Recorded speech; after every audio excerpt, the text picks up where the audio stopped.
Good morning, everyone. Youngstown's Talk Channel. Joe and Kellen here today. Good morning, Miss Kellen. How are you? Good morning. Good. How are you? Excellent. Hump day. God, why? Do you remember that commercial? Why?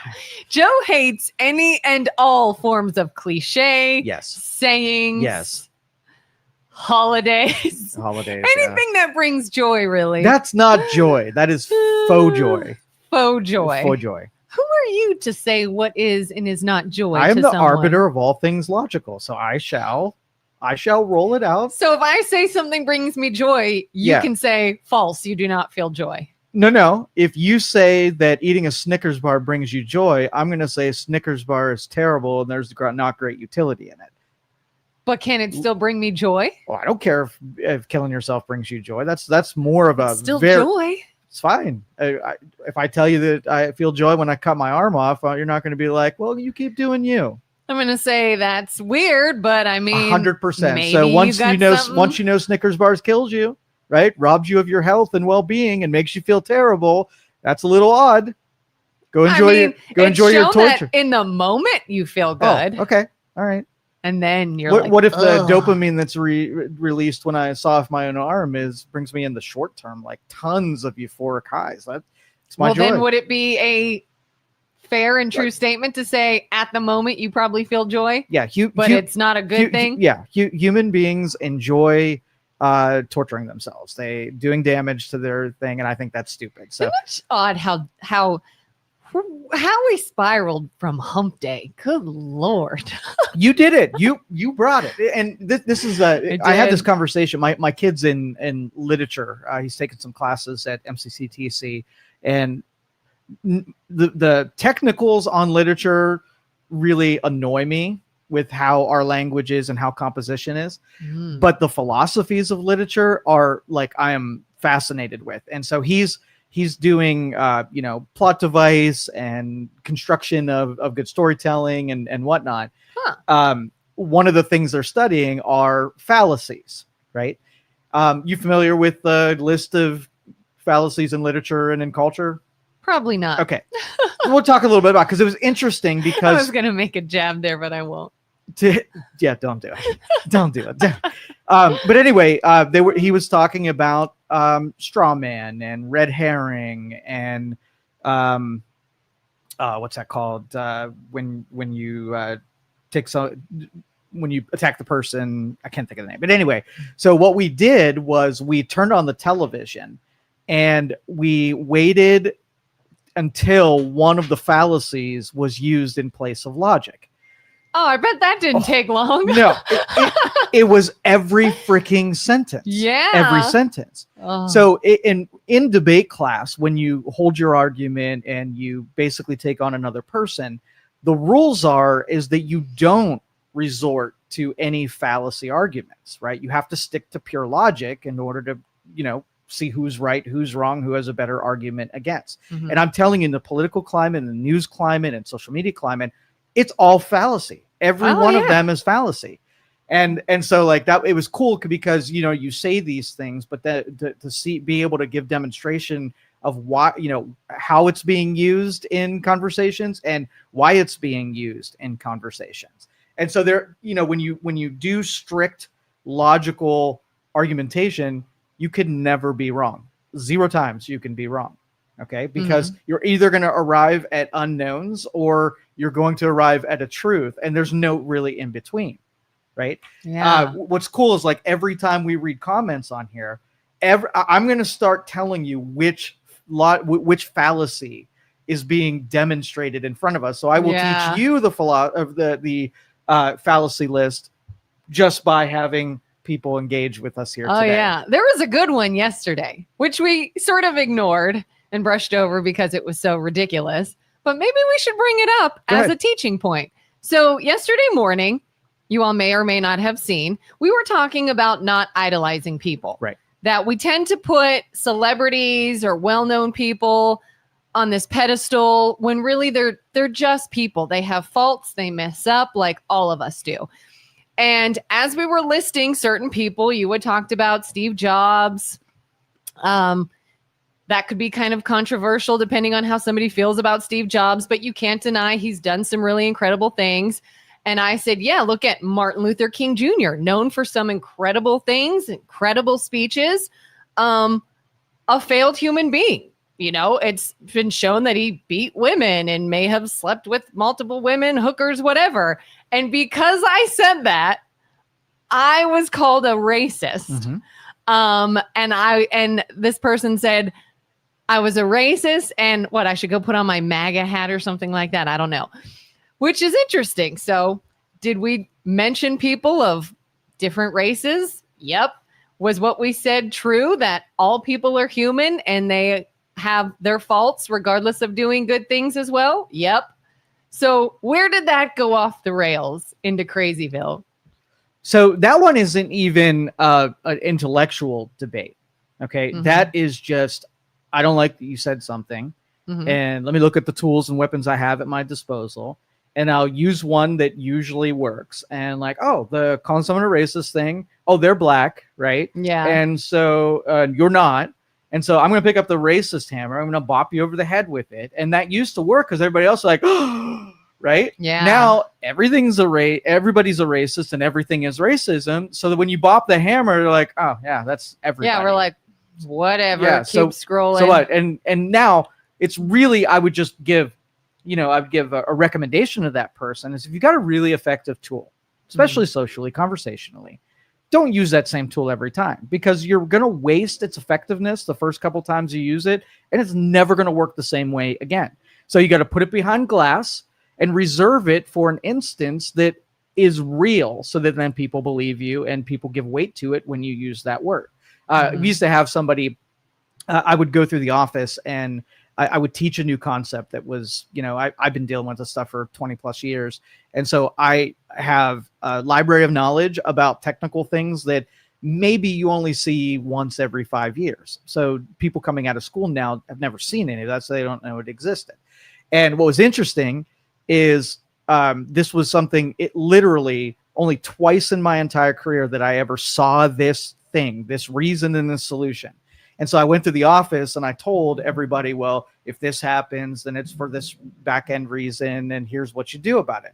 Would you not then in that same week, we had 4 diagnoses for the thing that you didn't even know existed before. Right. Yeah. So it's almost like now that you know that there's a complication, now you're looking for that complication. Now you push everything into the basket of the thing now that you now knew. So if you're like, hey, you know what? I'm really bad at making arguments, but really works. Oh, racism. I just learned that this racism thing, I can beat somebody over, insulting and stuff like that. I'll use that one. And then it becomes the only weapon that you pull out of your tool belt. Yeah. Right. And by the third time I saw this thing that only happened twice in 2 years, I was like, I don't even want to believe you on the third and fourth diagnosis with that, because that is super unlikely that that's happened. And it ruined that. And I haven't seen that, that diagnosis since. Yeah. It's almost one of those things where it's like, tell me you've lost the debate without telling me you've lost the debate. Like the moment somebody is bringing up information and your go-to is name calling or belittling or anything of that nature, I almost feel like everybody can look around and be like, we're good here. We're good. Move on. I won. Like you have nothing. You have nothing else. And you're showing that immediately. You're done. All right. The first fallacy I'm going to name here. This is Emery Stone says, where did you get your info from? The MLK stuff. Okay. So this fallacy is the fallacy of authority, right?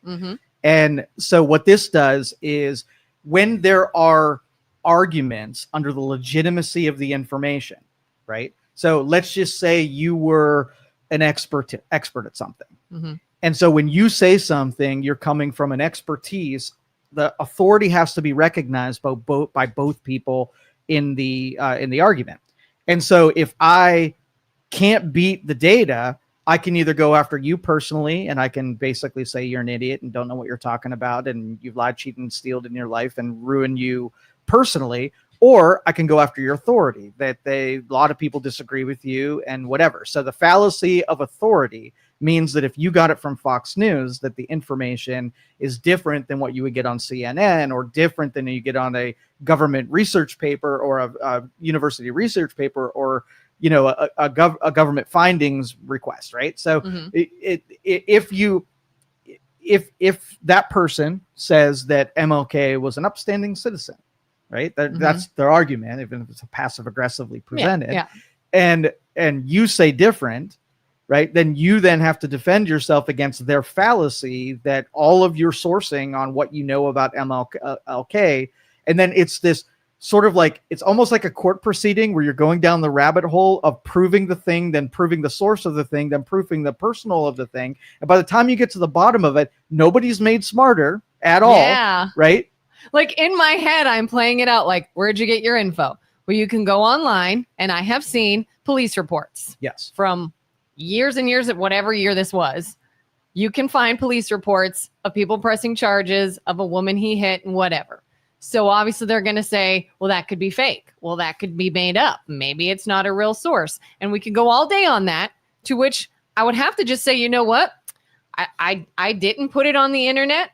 Is it fake? Possible. Is it also possible that a human being made mistakes in their life? Yes.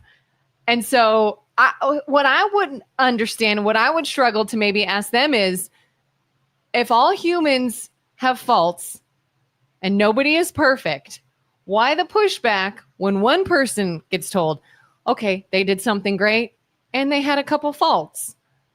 But no, can't even hear that. Can't even hear it. It must not be true. Well, you're going to have a hell of a time proving to me that really, my only objection is when people use absolutes. Now, you said that it may have happened, which means you're leaving it open to being wrong about what you read. And that is a pure version of debate. You're not defending it as it didn't happen. But on the other side, it's like, no, he was an upstanding citizen, and I'm going to believe that until you can prove otherwise. That is an absolute. And until you prove otherwise, you're a racist. So exactly. But that's the mode of discourse is unachievable for anyone to either win or lose any battle, because we've impugned every authority. There's no standardization for who is trusted and who is not. You're going to have a group of people who don't trust Fox News, and you're going to have a group of people that don't trust MSNBC. So that when they say things, they're only catering to the group who will believe them. So biblical authority, right? There's a certain group of people who will believe it absolutely, and people that will disagree with it absolutely. Now we have even legal standards, right? We have sanctuary cities that don't agree that just because there's a law that they have to follow it. So now there's a group of people who think they should follow the law, and there's certain people who think they shouldn't follow the law. This is where anarchy comes from, when there's no standardization of language, in being able to say things that are untrue, like you're racist, and not have to defend it using it just as the term. Standards of social conduct standards, what's acceptable by how we treat one another and how we present ourselves in public. Rules, law. I mean, with no standards, that is the definition of anarchy. Yeah. And then you have the fun little, I'm going to throw this out there, whether it's the name calling, the false statement, whatever. And then I say, bye, and you leave. To me, that's just as much of a wrongdoing, I guess. If you're going to come to a debate and you're going to name call and you're not going to have sources, you're going to do all these things that could help you lose that debate. Saying something untrue and bolting is right there too. Like, tell me you're a coward without telling me you're a coward. Oh, no. Listen, I count that as a cliche. Anyway, moving on. You hate cliches. Yeah, I do. They're lazy, mentally lazy. All right. So what else do you want to talk about? Speaking of ridiculousness. Yes. Did you see any of the Pam Bondi Senate oversight hearing? Yeah. I can't stand these shows. Why do we do this? Why? On Senate confirmation hearings, Senate oversight hearings, anything of that nature where someone is brought in, put in a hot seat, and everybody talks about what we're all doing right now, is the biggest waste of time. I don't know why we do them. Why don't you just take Republicans and Democrats and let them argue for a couple hours and put it on TV? So, okay, well, here's the two paths, right? Mm-hmm. This is a responsibility for departments within the executive to make a presentation to the legislative with what's happening in their departments. Mm-hmm. That gives the legislators a chance to ask questions. That gives them a chance to respond, right? Ideally. And so, ideally. So if there were no cameras and they were just doing the function of their job, there would be curiosities from legislators that want to know how things are going so that they can plan appropriately in the legislation part of things. Ideally, again. Yeah. When you turn the cameras on and you make it performative, none of that stuff happens. So the true function of what these hearings are supposed to be, a reporting feature, right, becomes just performance and theater. And so the best, if you just flip off the cameras and know that they don't have an audience to perform, maybe some of that happens, but then you lose the transparency where the people get to see what's being talked about. So you want transparency, but then you get performative behaviors. Yeah. If you flip the cameras off, then we know what's being said, and then they could be doing backroom deals and negotiating stuff without the public being able to see that. Double-edged sword there. Yeah, because are we actually getting anything we need with the cameras on? With it being performative, yeah, everything's going to be in confrontation and nothing's going to get done. But that is the cost of transparency. So what would you recommend? No cameras or cameras?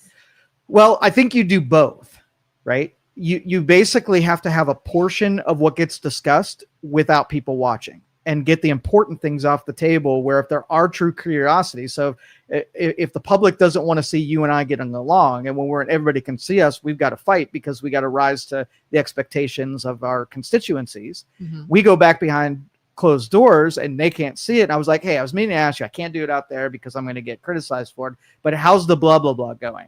And then you can say it. So that solves that part of the equation. But then there has to be someone in the closed door room that is both knows the sensitive nature of it, and they're looking for things that constituents don't want going on behind closed doors. So if you get a negotiation behind it, the public should see, that person's responsibility would be to out that. So it's more complicated that way, right? And I don't trust that our watchdog is going to actually perform the duties. So you almost can't have it. So we're stuck right where we are right now. Yeah. Oh, I couldn't even take it. I was like, oh, let's see what's going on here. And I found myself just fast forward. And I don't even know if there was any actual information. It's one representative just giving statements about how they feel. And then Pam Bondi deflecting, giving a smart remark, trying to push back and say, how could you ask me that when you're doing this and you're doing that? And then somebody on the Republican side says something bad about Democrats, not actually anything having to do with why we're there, and they get along. And then it's a Democrat's turn for a question, which really isn't a question. It's a passive-aggressive way to push their own agenda. You know who's in charge of this? Who? Voters.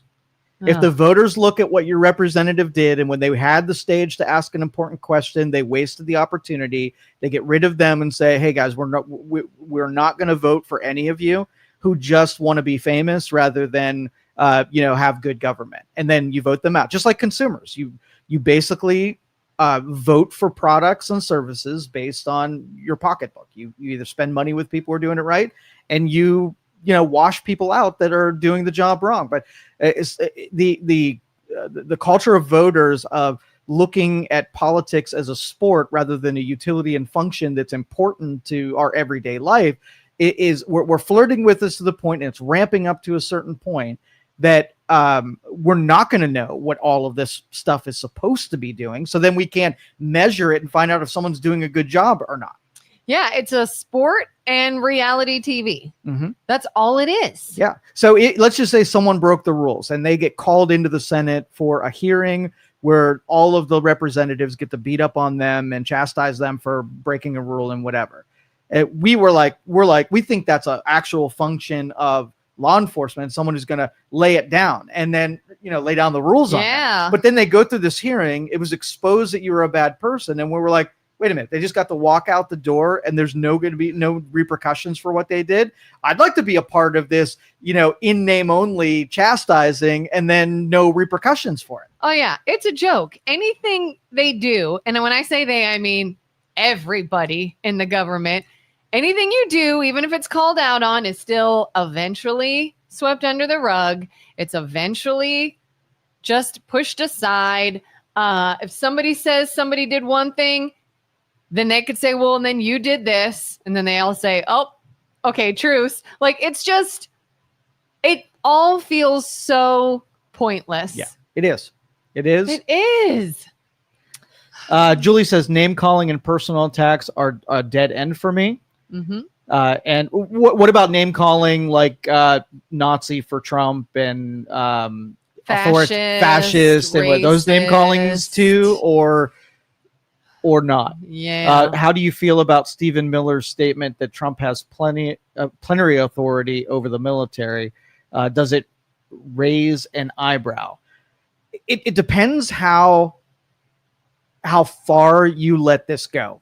Okay. And when you consider what a insurrection, rebellion, when you have, it goes from people operating within what you would assume if you had a problem with something, you would air your grievance in a standardized way. Once you go beyond that and you have rebellion, the government has a due process for behaviors beyond what is, acceptable. And I think as long as the opposition keep ramping it up, they get really close to some things that government has powers to be able to tamp down.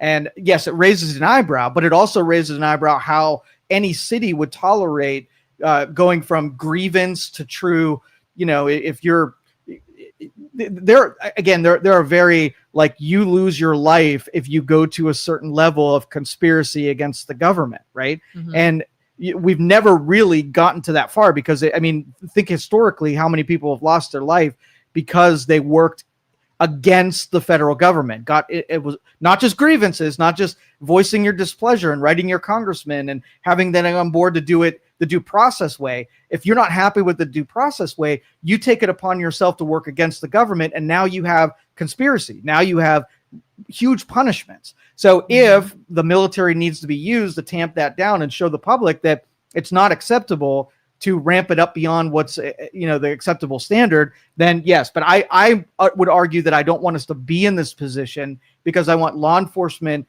not to tolerate to the point where it gets so out of control that you do have people guilty of federal crimes that have huge ramifications. Yeah. Dana says it's gone too far already. It has. So am I understanding this, that we're talking about sending in soldiers to states, right, to quell crime and riots and things of that nature? So Washington, D.C. was the exception because it is a federal territory. They can go in there and do anything they want because it's just treated differently. Yeah. Now, other states and cities have protections where the federal government cannot just come in and do things, right? They have protections against federal overreach within states. So long that there are exceptions. There are things that the federal government can make moves on if, right, it gets too out of control beyond what the states can handle. And at this point, it's usually the relationship is you have a forest fire. Federal government can't just make decisions and handle a forest fire in California, right? The state has to say, wow, this is beyond our control. Let's invite the federal government in there, right? Mm-hmm. And then that's the way the relationship has always worked. Now, if it gets so out of control where you have maybe a corrupt force that says we like forest fires and we're going to burn it all down so we can sell our state off to Mexico and whatever, you'd be acting against the interests of the federal government. You've gone the other direction where you're doing something that's hurting the interests of the federal government, and they can exercise powers that then go put out the fire, even though you didn't want me to, because you were working in conflict with the best interests of the citizens there. And that's what we're talking about. Like when you go beyond the mark where you're truly, you're truly making the decision that the federal government, again, the interest of the populace there. So they could always, no pun intended, but they can trump that decision eventually. If it gets so bad, and it's just a matter of who's deciding when it goes beyond the legal limits of doing that. So those who are against sending in any federal aid, help, soldiers, whatever. What is it they think they're doing when they get there? Like, what's the pushback? Is it you just don't like the idea of doing it, that it feels like he's flexing too much power? Or does it feel like they're arresting people who shouldn't be? Like, what is the pushback as to why someone doesn't want I'm going to there? let the Julies decide why they're pushing so heavy against the National Guard or federal agents assisting. My guess is that because their predicate was that he's an authoritarian, and this is an opportunity to basically put an exclamation point on that charge. Mhm. Thank you, sir. And so they're taking advantage of the opportunity to say, see, that's what it is. And because if they held that view beginning, they have to follow it through to take advantage of that evidence, you know? Yeah. Like I saw someone put on Facebook recently, they shared a picture. So again, who knows if it's real or not? It was Facebook. But it was of an old woman that was bleeding from the head. Okay. And that was it. It was just an old woman with a bloody head. And they posted it saying, see, this has got to stop. This is too much. These agents are everywhere. And it very much painted this picture as though everyday citizens, little old people, were getting beat up and hurt from having these people here. Is that what they think is happening? Is that happening? Like, is that the pushback? I just don't understand why. So, but you'd have to carry that argument to one deeper level. Okay, so the argument is that if you send federal agents, it's going to make the protesters elevate their protests, right? And they're going to cause more violence. But the argument is hard to make because you'd have to say that I went to a protest and I was on the curb with my sign, and then I was attacked and I wasn't going beyond, I wasn't in violence. Versus the person that got blood on their head. Here's the video of what they did, and they punched an agent. Well, they didn't get the bloody head because they were protesting. They got a bloody head because they punched an officer. And you'd have, again, it's probably easier to draw the line back to what had the, because if you're in a traffic stop, you can escalate it by behaving a certain way, and you can de-escalate it by behaving an entirely different way. And then somebody has to prove through body cams which of those segments happened. And it's very likely that the person caused the bloody head by their behaviors, and they didn't go peacefully stand on a sidewalk holding a sign passively. Yeah, I mean, we've all seen videos of places where there are men dressed in full body armor just standing there for crowd control, looking straight forward and not moving. And these protesters are screaming in their faces and pushing up against them. And it's like, so when you come back bloodied, whose fault was that? Yeah, chicken and egg deal. So so let's just say all the protesters took a week off and just let ICE, do their thing, and there was nobody outside the gates blocking cars and throwing things at whatever. What would they be doing? Would they say, hey, there's nobody to beat up, I'm going to go out into the city, right, and beat some people up? I'm hungry for it. Or is the people who showed up causing all of this, and they carry the most weight? So let's just say down here there's a protest outside of the prison down the road, and it's getting kind of heated and whatever, and you just as a bystander decide, I'm going to go check it out, and you're not going to do anything, you just want to look, right?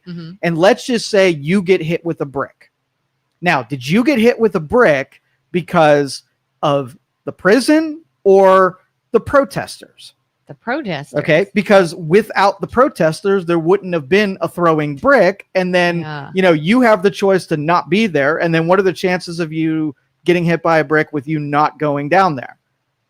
Pretty good. Okay. Your chances increase when you go to the protest, even not doing anything, because you willingly took on a deal. So I went down to a war zone. Right. So if there are people misbehaving and I'm a person that's not misbehaving, I am freaking out of there, because I'm not going to get lumped in with the people who are misbehaving. I might get hit with a brick and I'm out. Right. Yeah. Yeah. I've always heard, like, in different cities, whether it was here or down south where I used to live, if there was a big organized protest weekend coming up, a lot of people were like, oh, I'm not going over there. They're having a big protest. That's exactly weekend. Right. Stay out of it. Let the people who want to misbehave. It's so much easier for law enforcement to pick them up, throw them in the van, and take them to federal prison when it's not peppered in with a bunch of people who are just looky-loos, just attracted to the drama of what's going on.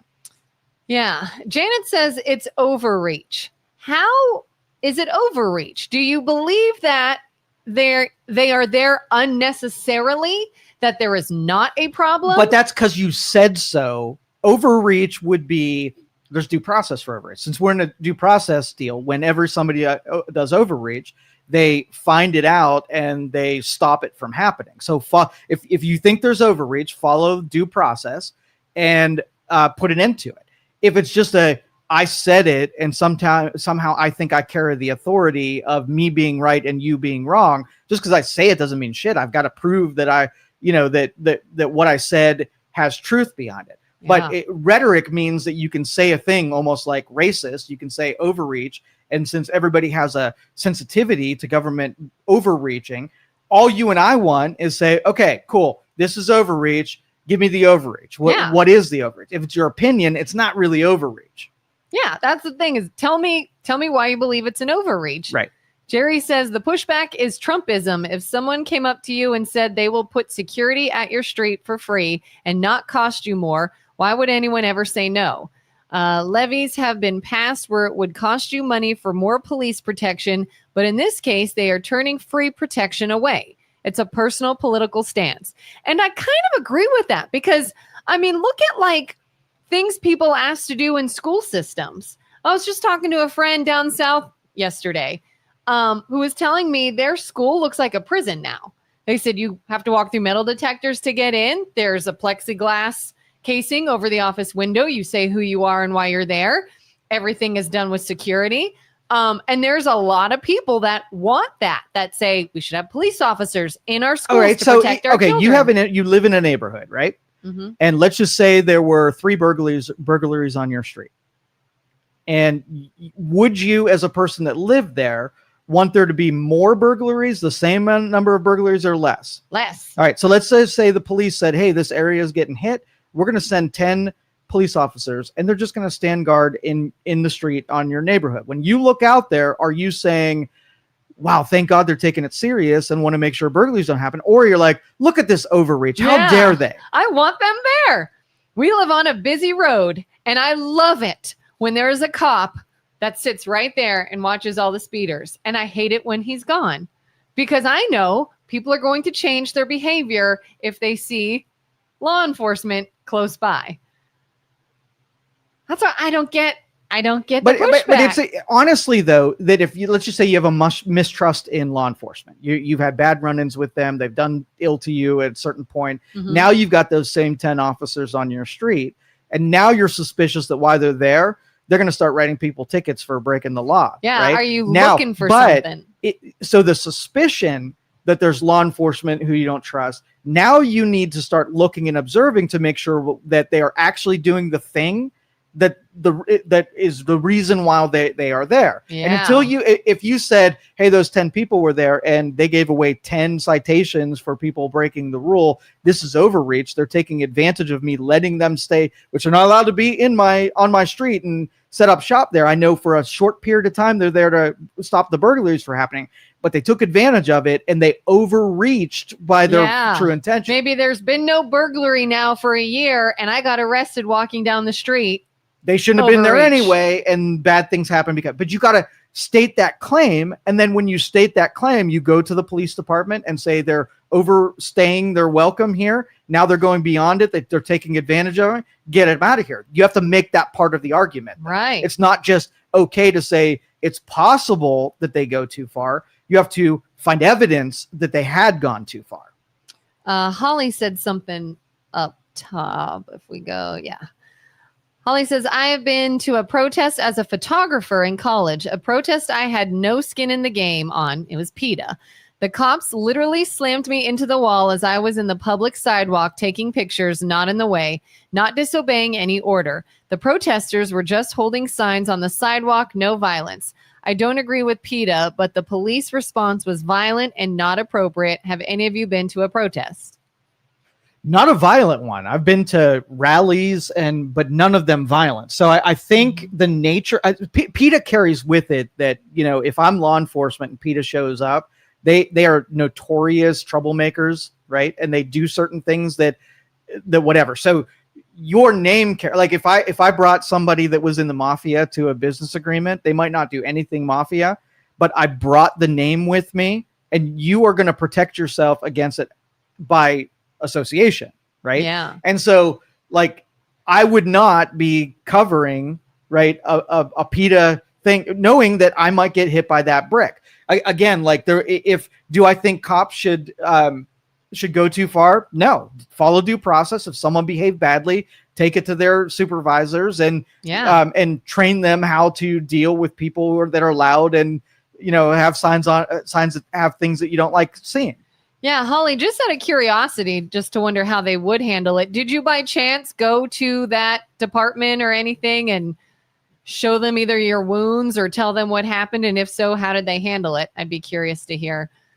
Dana says, like you said, chicken versus egg. Did the guard get deployed because of protesters, or did protesters show up because the guard was deployed? I think a little of both. And that's what gets hard about it, because once they've committed those troops, it's going to attract the people who are really pissed off that says, now I'm going to stand up to you. So if you're a master strategist and if your sole purpose is to quell it, right, you behave a little differently. This is I'm going to basically criticize both sides for this. I don't think the protesters should be using the strategies that they are. They're asking for, law enforcement treating them better than just standing on the sidewalk. And I also think that now you're escalating it by playing right into that hand. But the other part of it, if it's a organic, natural protest, right, you don't have 10,000 people being bussed into a protest that don't really even know why they're there. Their only deal is they're being paid to cause trouble. Yeah. Right. So if I then, from a law enforcement standpoint, I wanted to dry up the paid protester, industry, I would do this so I could sniff them out, find out where the money's being spent, how they're organizing and whatever, and tamp that crap out. Yeah, that's the thing is, the sad fact is that exists. Paid protesters, organizations that find a group of people and hire them to go cause a scene in the middle of a protest. If I were someone that was truly against something happening, I wanted to have an organized, peaceful protest, make signs, get our voices heard, I would be fighting against those assholes. Don't come in here with your agenda, trying to make money, trying to make us look bad, and putting us in danger when ultimately the law enforcement is going to have to amp up their control because you all are making this out of control. So is it the guards' problem? Is it the administration's fault? Or is it the fact that it is legal to pay people to go cause a scene and make problems during a protest? To me, that's the problem. It's like they're paid to sit there and be like, I'm not touching you. Well, here's the thing. Like, I'll give you an experience here in Youngstown that we had. And this was secondhand. I didn't experience this personally. But during the BLM that was going on, they had a parade here. And at City Hall, they had, it wasn't a protest, but it was just a gathering. It was a rally of some sorts. And they walked around the streets and whatever. Well, a person that was out of state came in. They were organizing this rally. They had a backpack that had all the tools of war in it. They had chains and bricks and all kinds of things, right? And where you had maybe, and this was again an account that was told to me, I didn't experience this. There were maybe a group of 100 people who were chanting and walking and following the rules. And you had this one person out of town that was saying things to try to get the rest of the people madder than they naturally were. They were instigating something that was happening. Well, this person who told me this went up to that person, right, who had the bag, who had the chains, who had the bolt cutters and whatever, and talked them down and told them, get out of this deal. Yeah. So had he not done that, that whole group of 100 people, that if nothing happened, they would have walked, got it out of their system, and went home. With that person in there, windows got broken, traffic got stopped. So the chicken and egg thing is, without those plans, it probably would just be a nice, boring, make the news article that people came out and did something, no damage was done. So I'm going to give responsibility to those inciters. We got to find out who they are, how they're getting here, right? How God, they're being trained. That is the perfect picture of social media and how social media works. The insiders. People would not probably be up in arms as they are on social media if they didn't have those. Yeah, and so that investigation of who benefits from that damage, and the sanctuary cities are getting played against just as much as they're playing for. And I think they lose in this because I think reasonable people are like, hold on, okay, cool, you've had your little tantrum. Now we're talking about like real lives. I mean, how long before somebody loses their life because of this?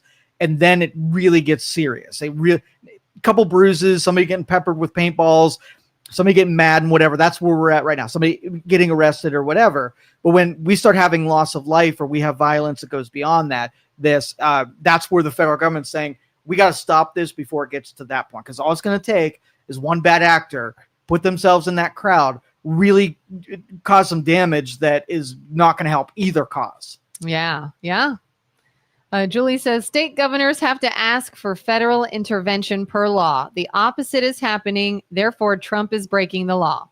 Yeah, but the law is situational, right? There are situations that mean different laws apply. So under what are we going to call it? Non-wartime, right? Mm-hmm.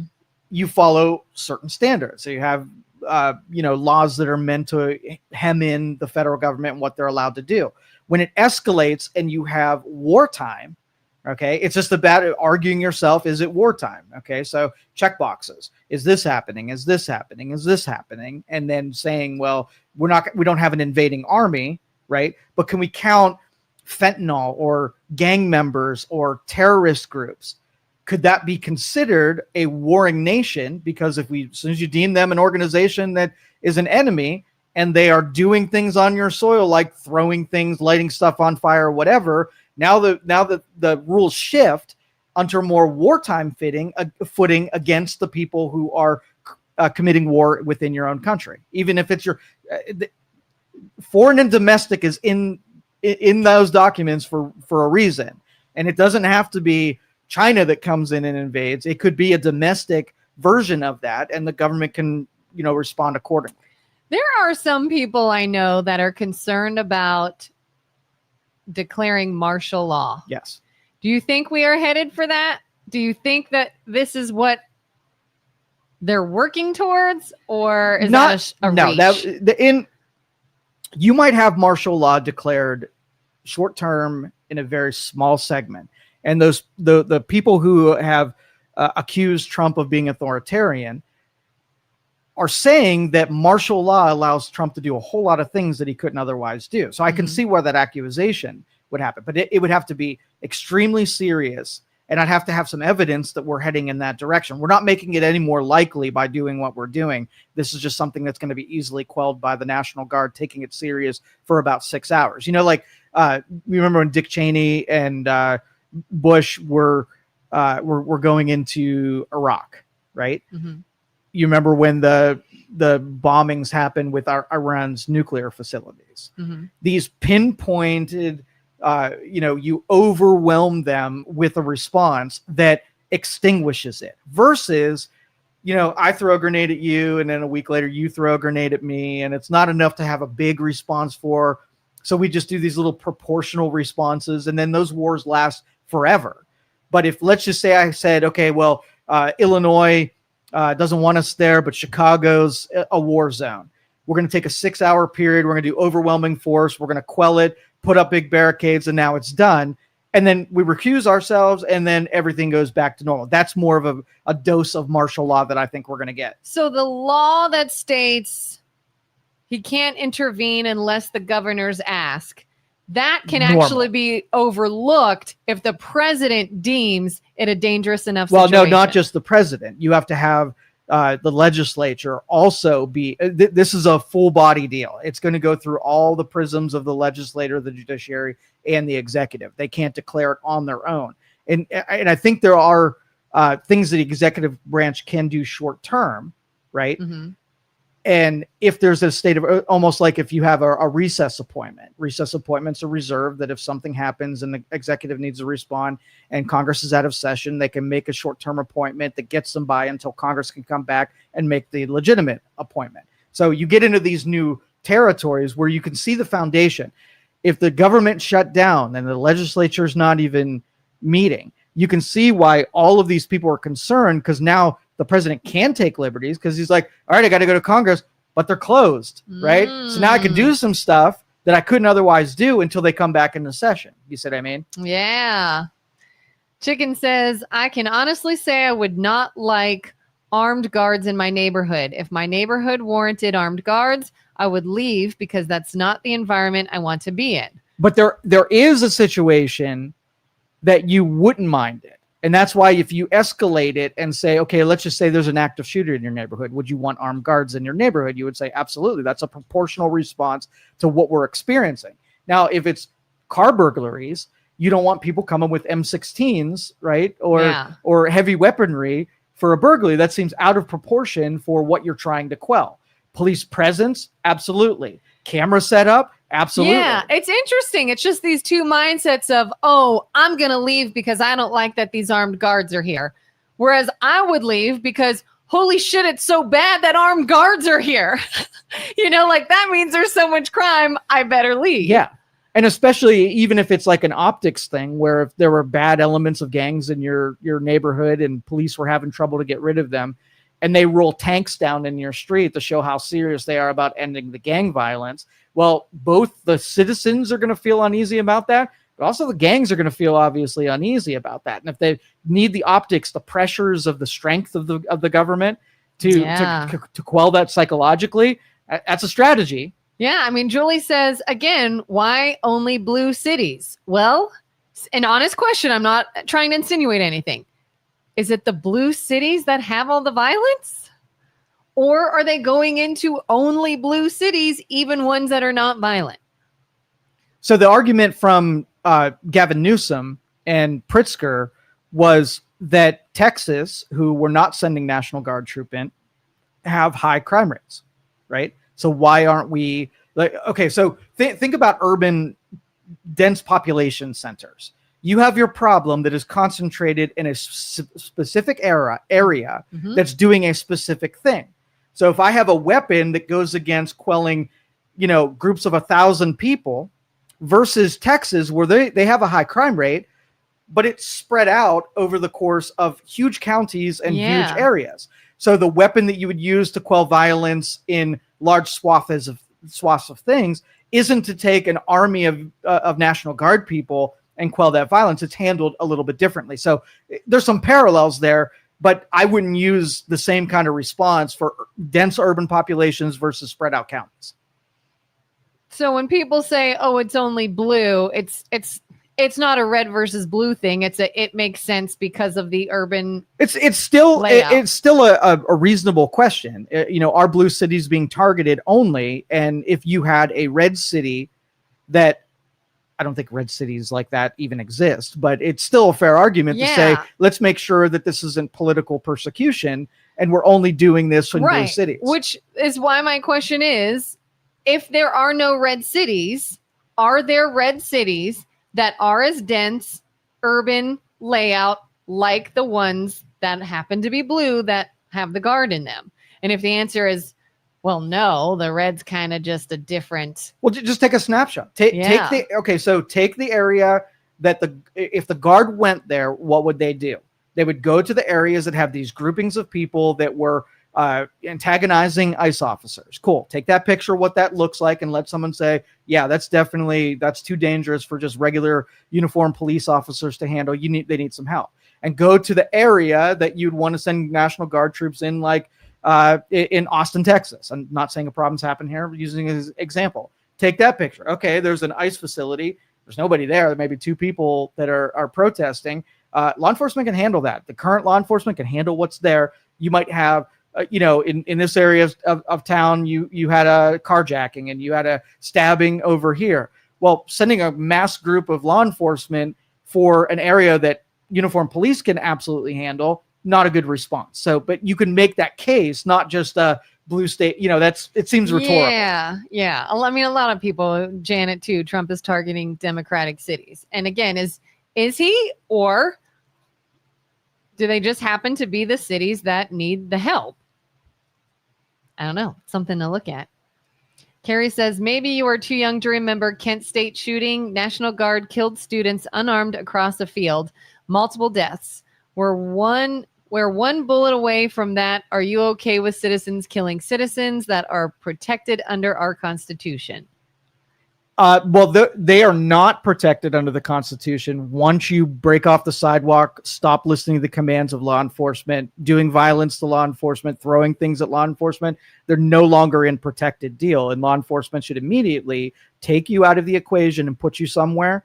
Like I would, if I was a judge there, I would make sure that any of these people that were cool with breaking the law and going after ICE officers, you wouldn't have a time sentencing. You would be in prison until the riots are done. Because I do not want you joining back with that crowd after you've already been taken off the street. Taking you off the street means that you are no longer allowed to be in group settings like that, because you're just going to cause problems a second time. And that's the downside of local law enforcement, is that a blue city will have these riots. A police officer will arrest that person. They'll get sent to a judge that will then give them cash bail, release them, and they'll go right back into that crowd.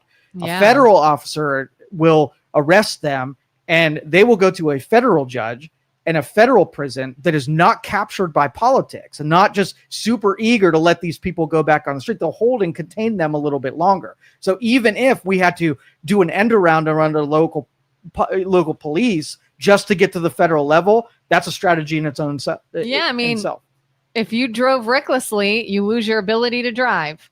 If you were protesting and being violent and causing problems, should you be allowed to do that anymore? That's right. And if you have local politics and local police and local judges captured by an ideology, then those people just get released and right back. You're not any better off. The process of just arresting someone who's just going to be out in 6 hours did nothing at all. Yeah, I mean, if we are asked to consider the fact that Trump is just targeting Democratic cities and pushing his own agenda, then would it not be fair to say that it is possible that those cities are allowing violence? They want it to get so bad. That's the point. That these people have to come in and they can say, "Oh, look at the overreach. Oh, look at what he's trying to do." But it is their only angle, and that's why they have to take it. And when regular people say, like, why are these cities? Why are they defending violence? Right? Yeah, that's a hard argument to make with an uncaptured person. Yeah, definitely. Carter says, how about the unprovoked killings on citizens by street gang? Every weekend in Chicago, dozens of innocent people are shot and many killed. That's okay.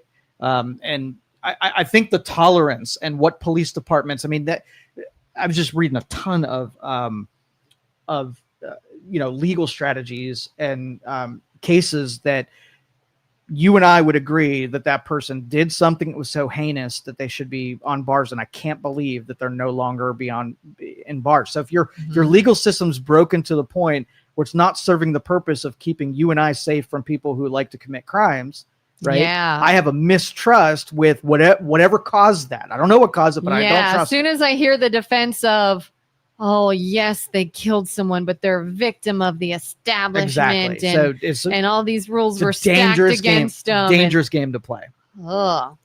Let's see. I will be at a No Kings rally on the 18th. Of course, it's organized. I'm not being paid. I know why we'll be there. Should I have my gas mask and helmet?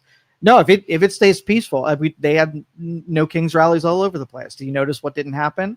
Violence. Right? No violence happened because they oriented themselves correctly. I think liberals, though, they ramp these things up. So No Kings will get violent. When you had this group of people that showed up and they didn't cause any damage, the people that really want damage to happen will figure out a way to infiltrate and make those just as violent as whatever. So keep your eye on that, Julie. I don't want anything bad to happen to you. So when you get a sense that the wrong people start joining that crowd and they start pushing on violence, get yourself out of there, because I don't want you to get... Julie, let us know when you go. If you see any people that show up that you're like, why are you even here? Why are you causing problems? We're just trying to walk with our signs, and see if are there a group of people that show up that are trying to amp up the the For temperature. sure, because there's a sensitivity to it on both sides. So law enforcement, if you dealt with violence and you've read the stories in the other cities and you start seeing that profile start to happen right in front of you, right? They got a hard job to do anyway. And to have a bunch of people that could go into chaos at any second, that tinderbox lights up. So Julie, who are you afraid of most? Law enforcement or those people? The insiders, yeah. Because I would go and be like, I'm not going to need my gas mask and helmet because law enforcement is going to randomly come over and pummel me. But are there going to be a group of people that want to amp it up and incite violence and cause problems and make law enforcement on edge? I would bank on that being more likely. For so sure. Maybe bring it just in case. 2 MAGA influencers were dressed in black, acting as Antifa, and were unmasked and identified in Portland. Yeah, I saw a bunch of that happen. There were there was a social media influencer, part of the media, strong MAGA, and he was at the protest covering it, talking to people, and he was actually arrested, detained, right, as that conservative. They didn't end up pressing charges, but he's making it a huge deal. Now what they're doing is there's MAGA infiltrators that are setting up encampments the same way that Antifa is. And what they're trying to prove is that they are going to be shut down and arrested, and the encampment that's the Antifa ones are going to be undisturbed and be treated differently. So they're creating this is the protest of a protest within the same protest. So they're going to say they were shut down because they're MAGA and Antifa was not. Yeah. So let's just say there was a homeless guy that had a tent set up out here, and you watch the police just walk by them and just let them happen. Mm-hmm. So you're like, I don't think that's right. If I set a tent up on this street, they'd tell me to take it down and be arrested. So you bring out your Coleman, you go out on the sidewalk, and a couple blocks down from that guy, you set up your tent. Cops pulls by and says, you're not allowed to camp here, right? Yeah. So you set the trap of being treated differently than the homeless guy down, and now you have a story to tell about how the police treat people differently depending on who they are. So the plan of those MAGAs is to create that. It's a dangerous game to play when you're in the middle of a very, very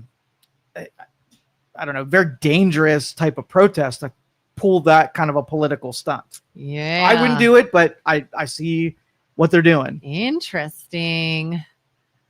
Julie asks, are we at war within the U.S.? 100% we are.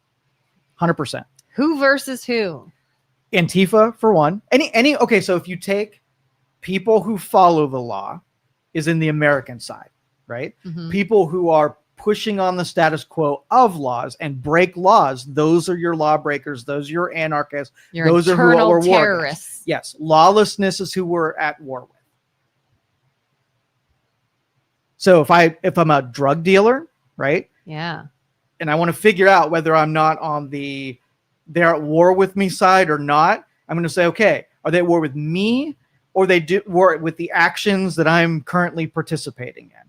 Oh, they don't want me selling drugs. Drugs are illegal. So yes, man, they're going to come down on me because I am breaking the law. So if I'm stopping traffic by sitting in the streets, and I can figure out whether or not I'm the one that needs to be protected or I'm the one they're at war with, you're not following the rules and laws, and you are who we're at war with. So law-abiding citizens versus criminals. 100%. That's our war. Yeah. Yep. Daniel says, Janet, he's targeting Democratic cities because those are the crime-ridden, uncontrolled areas where the Democratic leadership has failed. Yeah, if you take a look at list of all of the sanctuary cities, they are all blue cities. There's not a Republican state that will tolerate a city within that is a sanctuary state. Maybe Texas, I can see them pulling that shit down there. Daniel, not true. Louisiana has horrible crime, and he isn't going there. If we're using crime rates and statistics versus the actions of rioters and we're talking about two different things here. Yeah. So we're looking at like a high crime rate area in general, in a small area, versus immediate violent outbursts, basically, and we're going to those. Yeah, we're still at war with the crime that has high statistics, but what you do in response to those statistics will be different. If I wanted to clean up Louisiana and not all my criminals were gathered in one pack together. Well, I'm not going to send in big masses of people to get those people. I'm going to increase and target the things that I'm going after. So like if Harlem, New York is known as a high crime area, Yes. and I don't know, Chicago maybe somewhat, but Chicago is like on fire, rioters, protesters, violent outbursts. People could say, well, why'd you go there and not go to Harlem? Harlem's high crime. You're like, but not what we're here to do. Right. We're after a very specific Yeah, and that's thing. like triage. Like when there's a plane crash, right? They go out in the field and they find different levels of injury. They can't take care of everybody. There's just too many of them. So they take care of the ones that are dead and dying, or not dead, but dying and need immediate care. And then if you just got like a scratch, you're going to be touched absolutely last. So when you create the hierarchy of this, you're going to say, okay, if I can take care of 1,000 criminals and I can do it in 10 hours, I'm going to take care of that one first because it's going to destroy the cities and destroy businesses, destroy communities, and injure and kill people.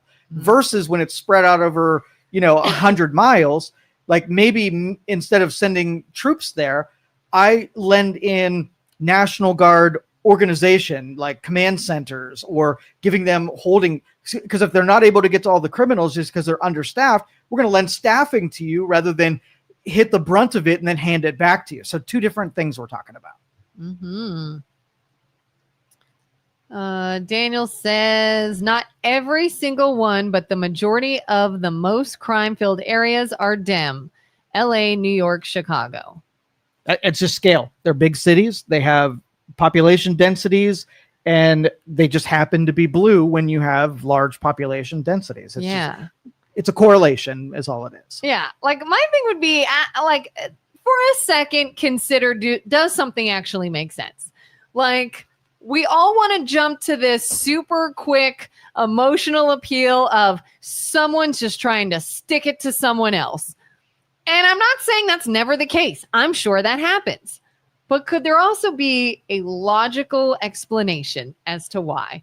It's a Democratic city. Oh, Trump wants to just hurt the Dems. Or it's a Democratic city. It's also very large. It's also very dense. It's a perfect location for an outburst of a violent act. Like, it just makes sense regardless of I what know color when I'm it is. talking to someone logical, and very little of the defenses of like everything that's happening in these liberal cities with the mayors, with the governors, there's no logic to it. And so it's just performative. It's just part of politics. And, it'll wash out eventually when logic really takes foot again.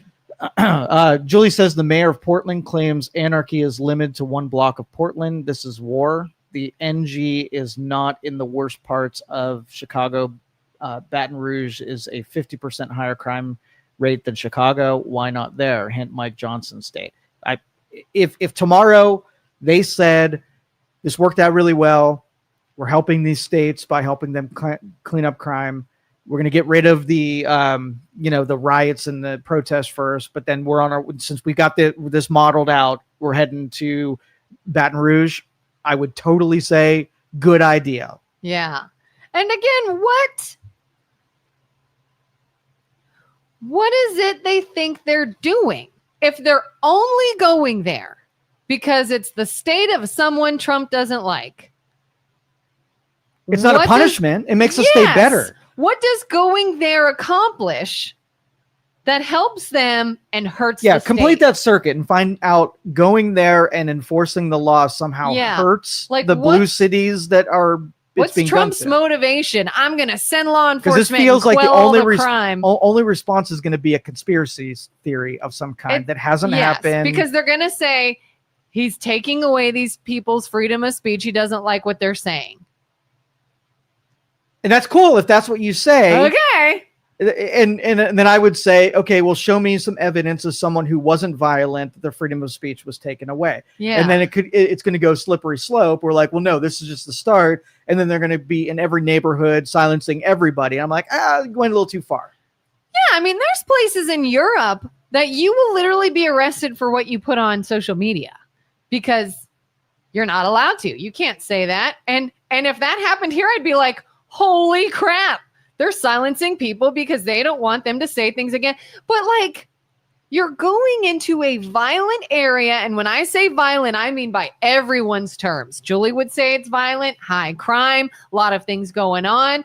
So what do you think is his motivation if he's only going into the states of people he doesn't like? Yeah. Got to complete that circuit because I'm not following that. And speaking of, I don't know if it's the mayor of Chicago or Portland, announced that they're going to have a ice-free zone, right? So they're going to set up a segment where the city and all of its, administrators and all of its law enforcement are not going to aid ICE, and they're going to keep ICE out of there, and they're going to protect the citizens of ICE. And I thought that was amazing because I like this model, right? So in the city of Youngstown, I'm going to put up a barrier, and we're going to be an IRS-free zone, right? Mm-hmm. Everybody who's in my area, I know the federal government wants you to pay taxes, but this is an IRS-free zone. So if you come in here, we're going to protect you from the IRS. You're not going to have to pay taxes. We're going to show them. How quickly, right, would the federal government say, oh, wait a minute, if too many people do that and they stop paying their taxes, that's bad shape. You've got to follow federal law, and you're abetting criminals by enabling them to break federal law. You're ended. But so how emboldened that mayor is to say, I'm going to disregard federal law for the political side of this debate. And then people will say, no, but Trump wants to ignore the law and do whatever he wants. And isn't that the same thing? What I would think would be an even better experience or experiment is let them and see how it works out. All right. You don't want our help? Bye. Call me when you're burned to the ground. Call me when you don't pay taxes and you get nothing done. Still have to, and that's the reason, the origin of all of this is these sanctuary cities were breaking the law light while just being not necessarily being gentle and being accommodating with lawbreakers. And it was affecting people who didn't have a vote in that decision. Remember, the job of the government is to represent the people against the government. So if the government does something silly and stupid, like they pour mercury in your water, right? If I had a lake and I was like, this is a mercury zone, and they wanted to feed it to their citizens, fine. But the minute that it leaches into the water of the neighboring county that can't vote you in and can't do anything about it, now you're ill-affecting people that aren't involved. So if you like illegal immigrants and you bring them in, cool. They commit crimes, they destroy in your city, you deal with it. But taxpayers have to send those cities money because they can't handle the costs of the law enforcement. They can't, the healthcare costs, the cost of housing. And now it's starting affecting people outside of that constituency and that voting block. And that's when the federal government says, hey, you're going beyond what you're capable of doing. So let's just say Chicago says, all right, here's the deal. We're going to do it. We don't need the federal government's help.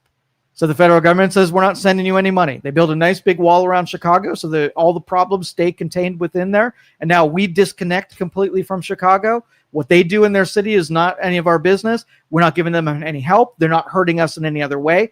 Now they become their own country, and we've given them sovereignty as a state outside of the United States. That's the way that this works. California has flirted with this a dozen times. Texas has flirted with this a dozen times. It's a bad idea in its inception because once you lose the support of the federal government, you think it's like the sugar daddy syndrome, right? You don't know all the things you had. And the minute that things you weren't paying for before, somebody else was responsible for, now it becomes all your responsibility. You're like, oh, wait, hold on. We were benefiting from being part of this great state of the United States. Do you feel like you could almost relate this to locally what's happening with the mall? Like, I've caught only bits and pieces of this. Apparently, the person who owns the Southern Park Mall is not paying taxes. And now different representatives and boardmen are saying, well, that's income we now don't have. So we're going to lose staff and we're going to have to cut programs and we're going to cut the upkeep of certain things that the general public has gotten used to. And when you see that you no longer have these things that you've always had, you could say, well, what do you expect us to do? We don't have that revenue anymore. That's why I say, go ahead and do it your way, and we'll see how that goes. Yeah. And it's going to be messy. Yeah. It's going to be messy. Look up the most dangerous cities in the U.S., majority red states. Again, that's still on the statistics thing. And the second leg of this war will probably lending the crime enforcement on a federal level to be invite those cities to have, do those cleanups there. And I hope they keep doing it. I hope they take the side of law-abiding citizens and stop fighting so hard to keep lawlessness normalized. I would even listen to that if you found statistics that said red states have the most protests. Then I'd say, oh, maybe there's something to this then. Are we only targeting blue? But if we're not talking about general crime, they're there to quell the violent outbursts. That's the difference. Yes. Go have a protest that follows protocol, like due process. If you're a protest and a violent protest, an immigrant and an illegal immigrant, when you mash those two things together, you get pretty scared. But when you're saying, hey, this is about law, not about status, right? Mm-hmm. So if you're breaking the law, then law enforcement does their thing and you get separated from the people who are following the law. That is how the system is supposed to work. Yeah.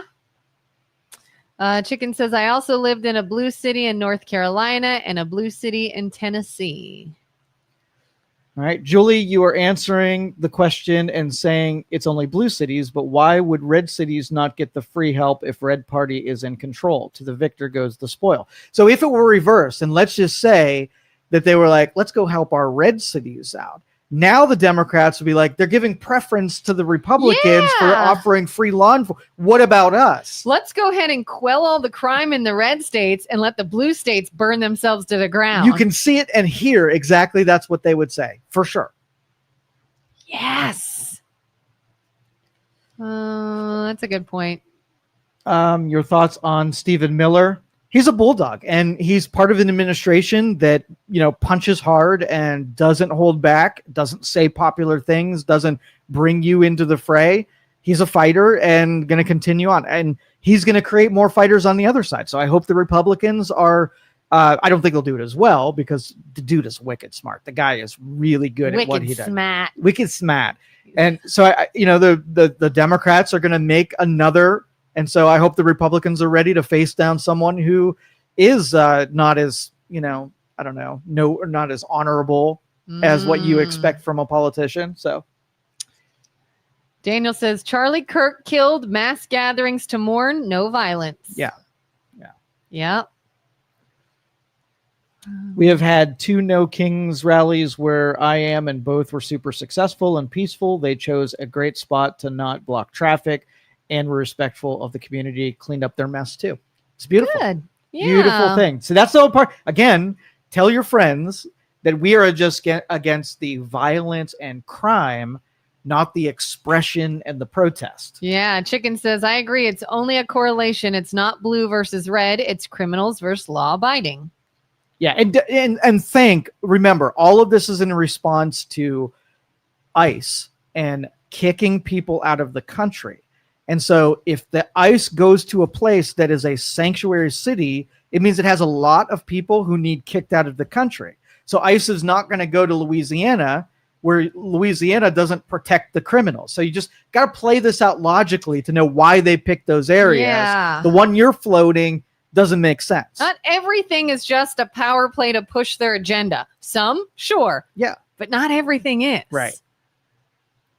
Daniel says, correlation. I can sit here and list red, large populated cities that aren't crime filled and allowed lawlessness. Yes. Remember the components. It's the lawlessness. It's not the crime. The crime is going to happen everywhere you have people. And if you have industry and you have manufacturing, anywhere, that it can happen, you're going to statistically have some of it regardless. So can you have an area with high crime and they're doing everything they can to quell it versus an area with high crime and they're letting it happen? Exactly.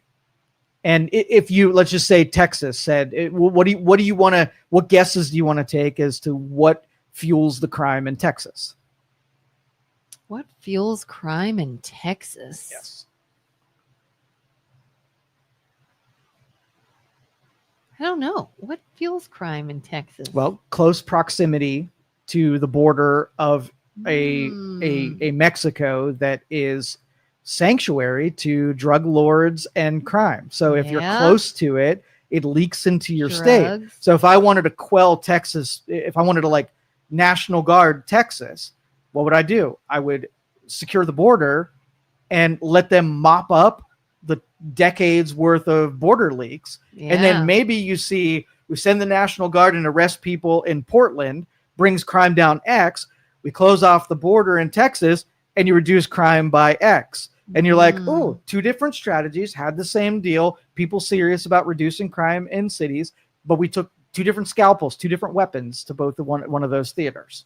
But then what the opposing side can do is say, this has nothing to do with crime. You just hate people and you don't want anyone to seek asylum. That's fine. But then you're like, no, we're dealing with logic here and the emotional stuff. Yep, that would be an example of someone not showing up to the debate and handle it logically. Yeah. Give me more. Can't is all win, I ask. So I'm going to just derail and deflect and make it emotion and throw out ridiculousness. Yep, that's exactly what it is. Carol says Trump sent guard to Memphis. Yeah, it will again. What is the National Guard? What do they use for? Like, if you got to be able to find the utility in everything that you have. What is the National Guard? What's their sole response? What's their mission statement? I don't know the mission statement. National Guard is what? Sort of helping to keep peace here and like our backup plan. Oh, peace here. Peace here. So you have the military that basically goes out into the theater and protects us externally. Out to, National Guard is the same concept. Why would you need a National Guard if you have police and you have state police, you have local police? Why would you need a National Guard? What are you saving the duties of the National Guard up for if a riot's happening within the state and you're looking through the arsenal of things that you have that is built and purposed for quelling that?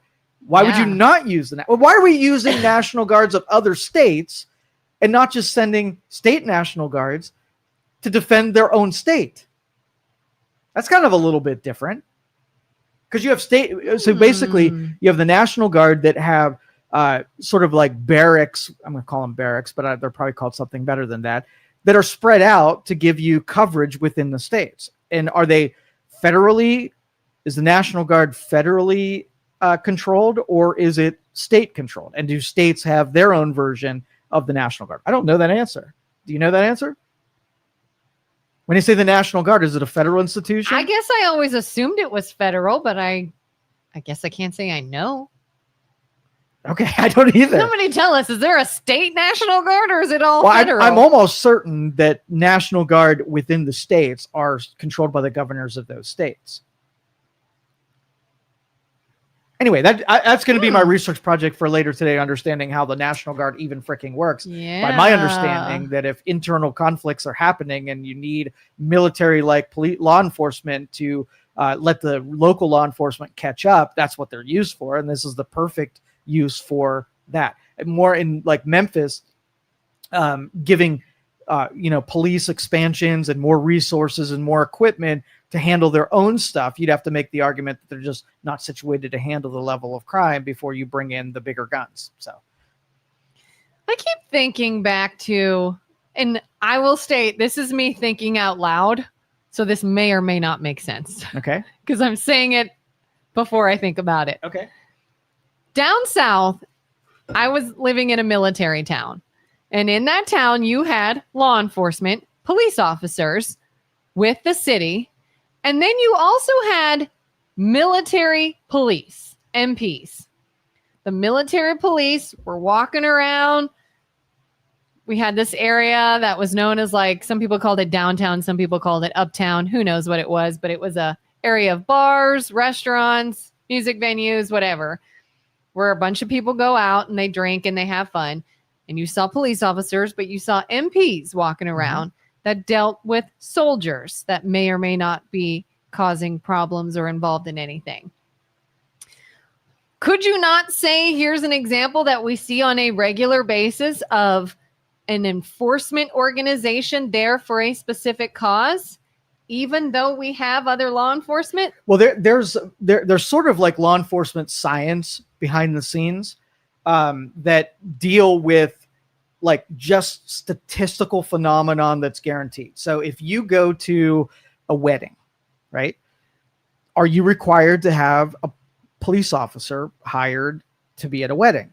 If there's alcohol, yes, you have a collection of people and you add alcohol and you have this formula that said you've increased your risk, something happening. So now enough of them, and it probably happened, enough weddings happened without one, right? They said, we should have one here. And then that is meant to manage and keep it safer because of just the ratio of police officers to groups of people. Yeah. And then you like have a university, right? You have a collection of people, right? And they can either use city resources to have the city, and the city saying, well, you can manage yourself. You have enough people that you should have your own police force to manage your internal affairs. And then you just come to us if something goes beyond the requirements of having a local contained police force. So you have YSU security, Youngstown State University security versus Youngstown Police Department. They work together because they're kind of doing the same thing, but because you have a liability, a footprint of probability that something goes down, you create a force that manages your own affairs before it dumps off to the one that's outside of your ring. We do that all the time. Yeah. So like everything we're fighting about, I mean people in this country, this is not unheard of. No. These are not new concepts. No. And it's only now that it's a fight between Republican, Democrat. What Trump wants to do versus what other people want to do. Why is it now this has become that? It flipped on its head. So let's just say YSU, we'll use them as the example. YSU would be managing their own stuff, but they would look up to their backing from the Youngstown police force, and they would be like, both of us want there to be no crime. We don't want any kind of violence. We don't want things to go bad. We'll try to handle it. We know our limitations on what we can handle. But it flipped, and it's almost like YSU, we're like, we want some crime to be able to happen. I don't want the outside forces messing with it. We want some drug stuff to happen. We want some, violence to happen. So we'll try to keep the police force from coming in. And it's backwards in the way that's if you are a law enforcement, I should know that you're playing on a certain team and have a certain rule book. You want some things not to happen and you want other things not to happen. When it becomes reversed, we're like, why do we want judges to help people break laws? Like that's opposite of what I think a judge should be. And like a law enforcement agent. Yeah. It's upside down. Not to pick on Julie, but I'm still waiting on that answer as to why going in with the guard or I guess the guard is overreach, and what motivation does Trump have to do that?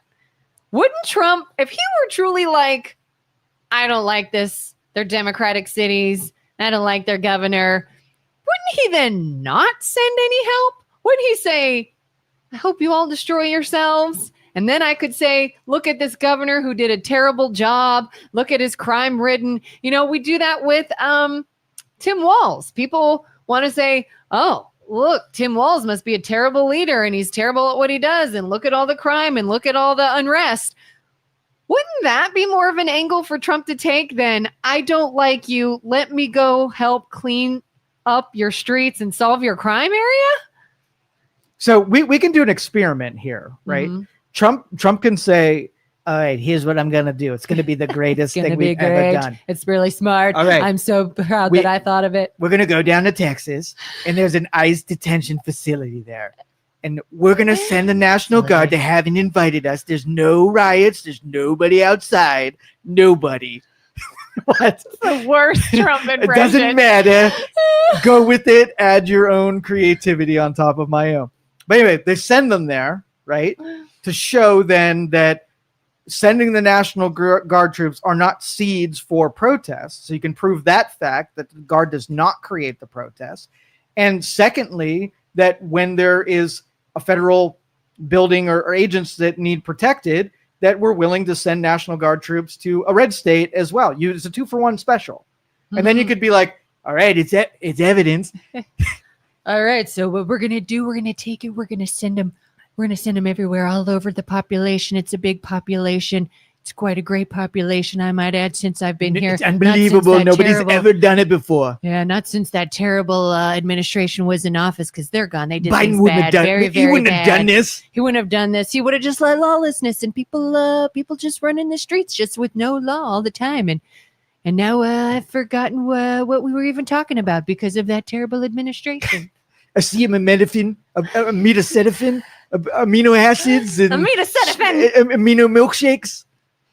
Chicken says, I think we can all agree that law enforcement don't want to be shot as much as we do. And also we are good down here. Our government isn't a moron. Our governor the moronic behavior is what most of us reasonable people disagree with most, because it does not follow any kind of, it's all political. There's no logic behind it. Really. Yeah. If you're fighting with no logic, you lose. Big time. You lose all day long. You're such a big loser, and I'm the winner. What else? We do terrible impressions. No, we're allowed to, though.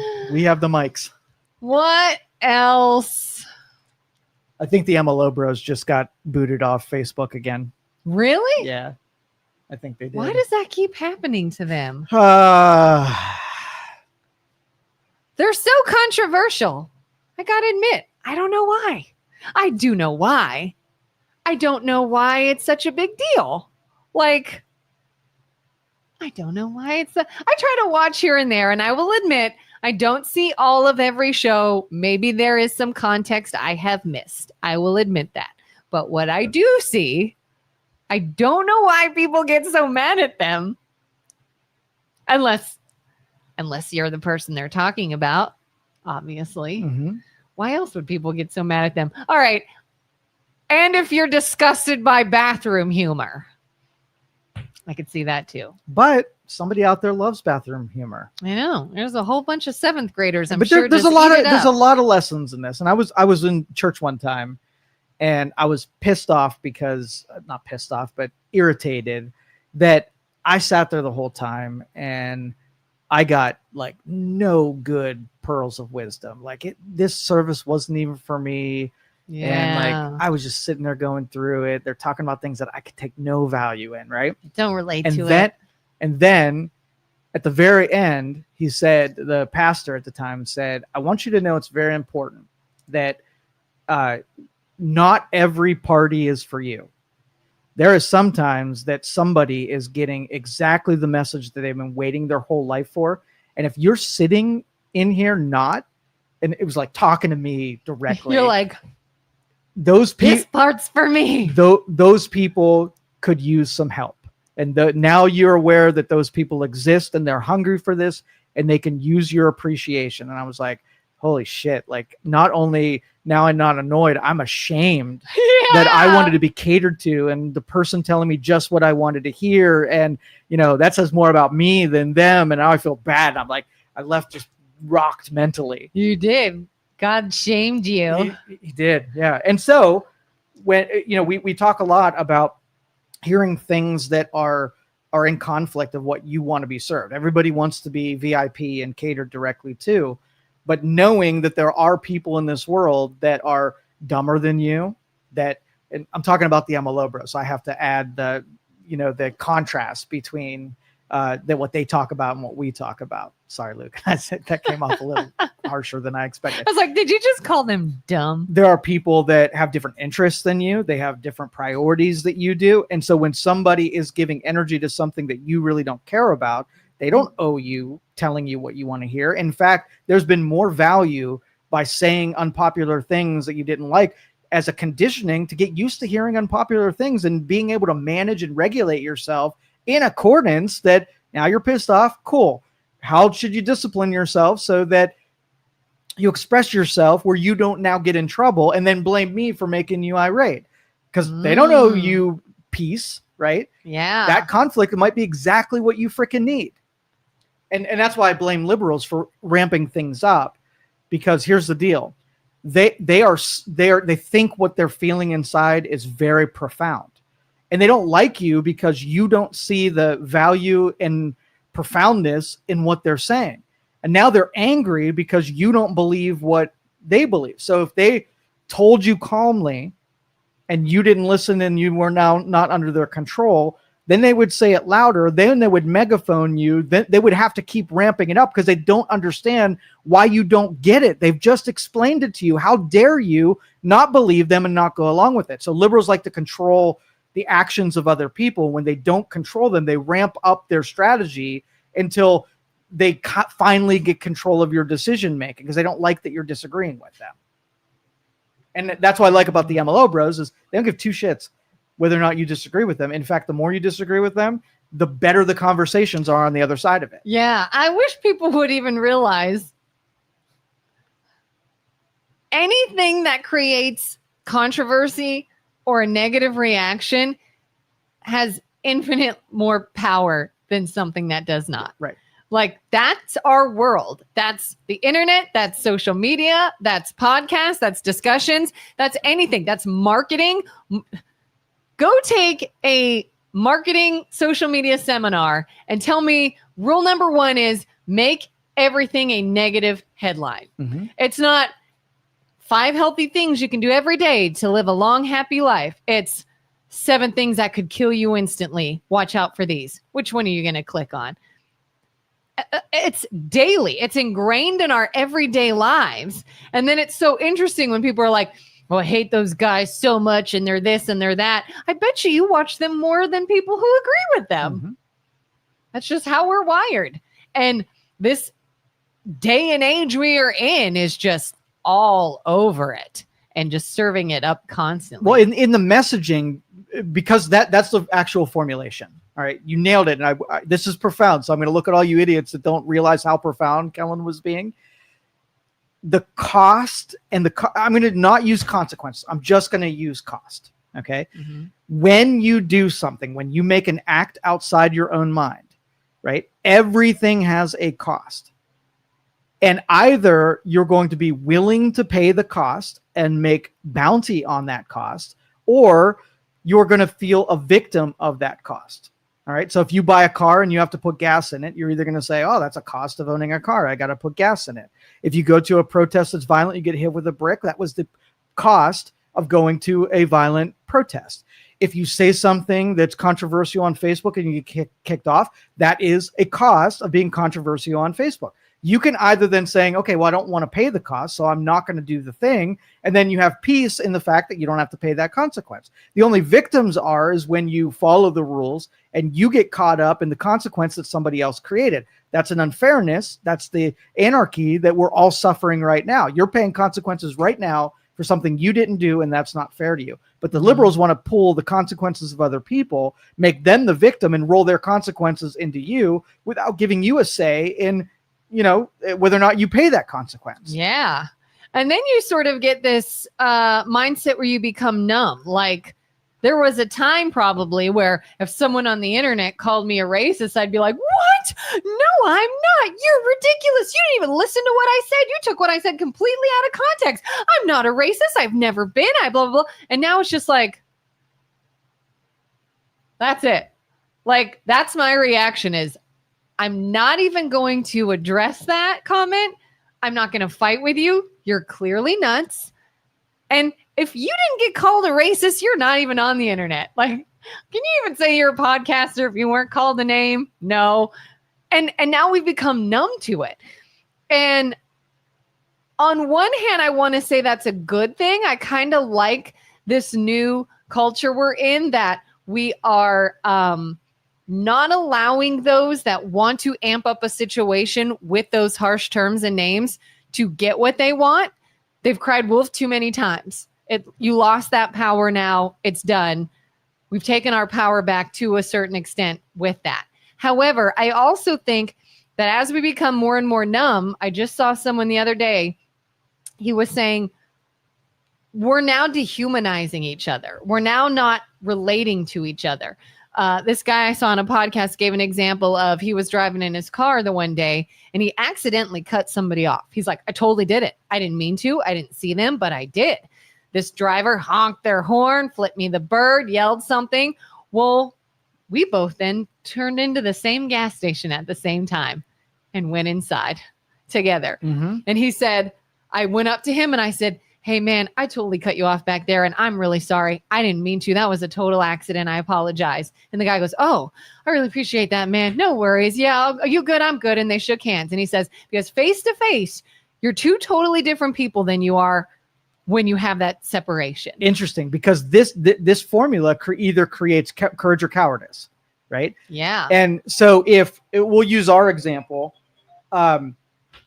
vaccines and health. We were told that if you talk about something you want to talk about, that it limits the travel of what it is that you have to say. So the cost is we have to knowingly go into a show. If we want to talk about something, we are choosing to have it not go anywhere, right? Yeah. So the cowardice of doing that means that it's going to go unchanged. There are going to be topics that you don't want to, you've been punished through lack of travel that now you don't talk about, or you have now confidence in talking about it. You know, you're going to pay the cost and you're willing to pay the cost anyway. And you do it. And if everybody doesn't do it, then you are controlled by the people who set the rules, right? Mm-hmm. If you do it in spite of it and willing to pay the cost and consequence, and enough of you do it, then the rules have to change to conform to you. So if you want to teach people how to get their way, you have to be courageous, not through tyranny and not through violence and not through, rhetoric and politics. You have to be courageous enough to go out there, know what the due process is and what you're trying to get done, and stay in it until enough people join you who are also courageous. Now you have a standing army that gets it done. Yeah. And I've mentioned before, like the day Charlie Kirk was killed, I was done with this. Like there was some time there that I was like, I'm going to talk to Joe and be like, I'm out. This is too dangerous. Not that I am in any way as well known as Charlie Kirk, not even on the same playing field. But the fact that, oh my God, how bad can this get? That there are psychos out there that will kill you for something you said that they don't agree with.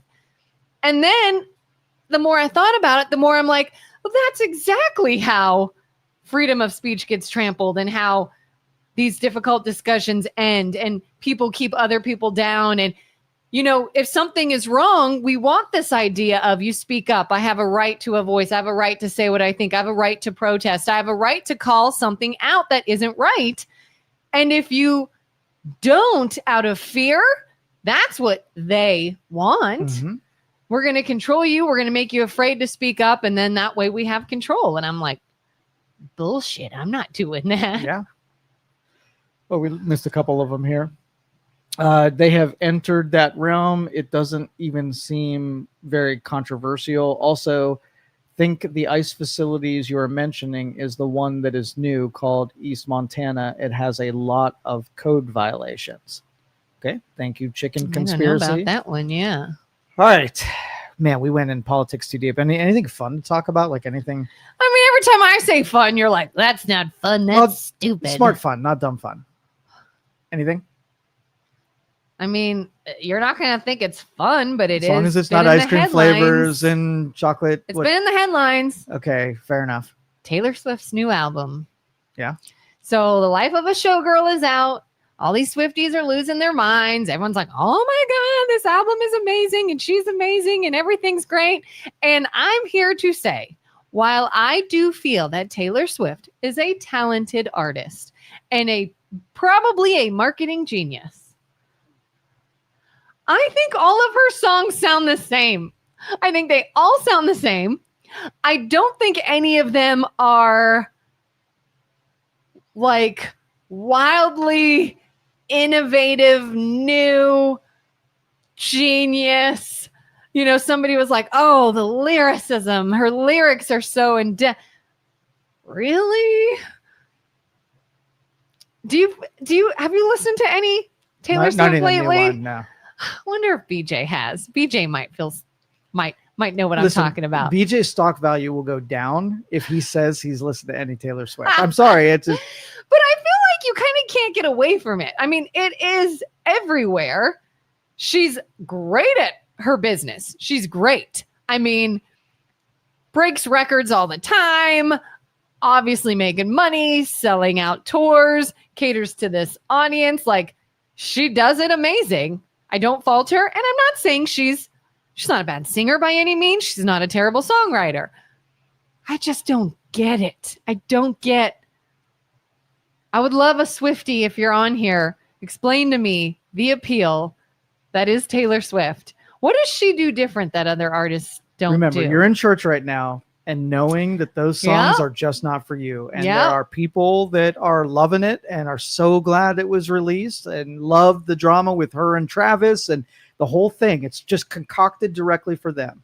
And then rather than peeking in and giving some kind of shade on what they do, just go like your own music and have an appreciation for the business that she put together, and that's the extent of it. How come you do that? What? With this? Mm-hmm. But if I'm like, oh, I like holidays and Halloween, you're like, it's stupid. There's better way to spend your time. And you're never like, listen, oh, well, if that speaks to you and that's you are the jam. violent rioter of bringing up things to me. Do you think, let's just say, I'm going to deprive Joe of mentioning it's Tuesday Taco Day, right? Do you think was Taco Tuesday yesterday? It was National Taco Day. I didn't know that. It was. But let's just say you put this master plan together. You would never mention those again. You know what would happen on the show? What? Nothing. They would just never get mentioned again. It's only when you say, hey, what do you think of Taco Tuesday? That then you bring the violence out in me. And I tell you how stupid I think Taco Tuesday is. That's it. You're responsible, not me. You're such a gaslighter. How? Look what you made me do. Is that what you just said? If you were like, I'm going to tell you, I'm sorry you feel that way, but you made me. You say the words, what is your opinion, right? What do you think of? And I'm sharing it. Had you not, if you said, okay, so if I just say, I'm very excited for Halloween or fall or Christmas or Taco Tuesday, period, you'll be like, that's nice. That's it. That's exactly how it would go down. And it's gone down that way many times. Many times. Roll the tape. Roll the tape. Chicken says taco hater must be racist.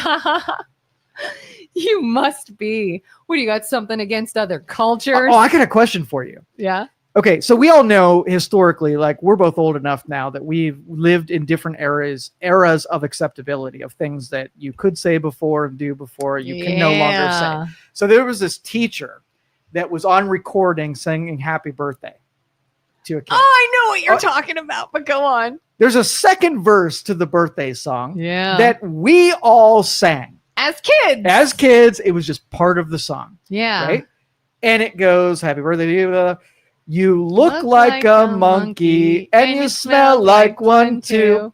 And this was sung to a child who was black. Now, the mom of the child said that part of the song is totally racist and this teacher is a racist. Where do you fall on the using, some historical verses and applying it today that is more culturally sensitive to those kind of things? So if it were me in that setting, my brain probably would have said, not a good idea.